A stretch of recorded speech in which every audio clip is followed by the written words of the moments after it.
कांग्रेस की बात ऐसी है कि अटल बिहारी वाजपेयी जी कहते थे इस पार्टी को चिमटे से भी नहीं छू सकता, तो मैं भी इस पार्टी में नहीं जा सकता हूँ। जाना होता तो उस टाइम मेरी अच्छी कीमत पड़ रही थी, अब नहीं गया तो अब क्या जाए। हिमाचल प्रदेश विधानसभा चुनाव के लिए बीजेपी ने 62 उम्मीदवारों की पहली लिस्ट जारी कर दी है। इस सूची में कई दिग्गजों को जगह मिली है तो कुछ का पत्ता भी कट गया है। 11 सिटिंग विधायकों का टिकट कटा है, साथ ही 2 सिटिंग मंत्रियों राकेश पठानिया और सुरेश भारद्वाज की सीट बदली है। मंत्री महेंद्र सिंह के टिकट काटकर उनके बेटे को दिया गया है। 6 विधानसभा क्षेत्रों से अभी प्रत्याशियों की घोषणा नहीं हुई है। इनमें कांगड़ा के 2 अहम विधानसभा क्षेत्र देहरा और ज्वालामुखी हैं। ज्वालामुखी से विधायक रमेश ध्वाला को देहरा से टिकट देने की बात कही गई थी, लेकिन उनकी टिकट पहली लिस्ट में फाइनल नहीं हुई है। इस संबंध में केंद्रीय मंत्री अनुराग ठाकुर की ओर से बैठक के बाद उन्होंने देहरा में अपना प्रचार तक शुरू कर दिया था। ऐसे में अब जबकि उनकी सीट को होल्ड कर दिया है तो खुद ध्वाला समर्थकों में नाराजगी है और ध्वाला खुद क्षुब्ध हैं।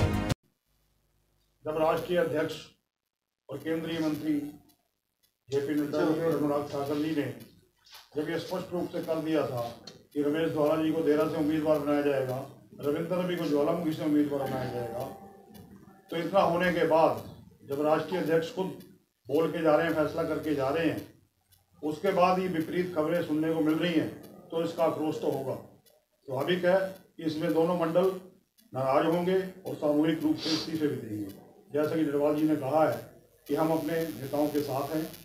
जहां ध्वाला जी 25 वर्ष वहां कार्य करके आए हैं, इच्छा ना होते हुए भी राष्ट्रीय अध्यक्ष की इच्छाओं का मान सम्मान किया। केंद्रीय मंत्री की इच्छाओं के अनुरूप उन्होंने ज्वालामुखी को त्याग कर देहरा की ओर रुख किया। हालांकि रविंद्र रवि जी पिछले 2 वर्षों से ज्वालामुखी में सक्रिय थे, लेकिन रमेश ध्वाला जी देहरा में नहीं आए। देहरा में जब ही आए जब इनको कहा गया कि आप देहरा की ओर जाइए, ये हमारा आदेश है। इन्होंने राष्ट्रीय नेताओं का आदेश माना, लेकिन उस आदेश को मानने के बाद इनको क्या मिला, ये सोचने का विषय है।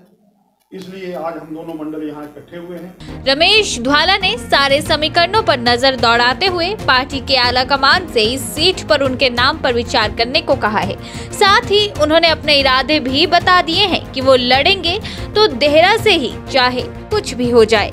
टिकट न मिलने की सूरत में कांग्रेस में जाने की अटकलों पर ध्वाला ने सीधे तौर पर कहा कि वो इतने घटिया आदमी नहीं हैं जो बीजेपी छोड़ कांग्रेस में जाएंगे। सुनिए क्या कहते हैं रमेश ध्वाला।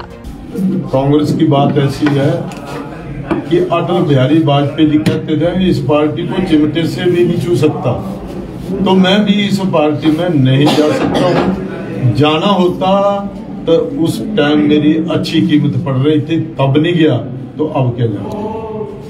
इस पार्टी का नेतृत्व जो है वो खत्म हो चुका है, ये लीडरलेस पार्टी हो चुकी है, तो मैं क्यों जाऊं वहां पे।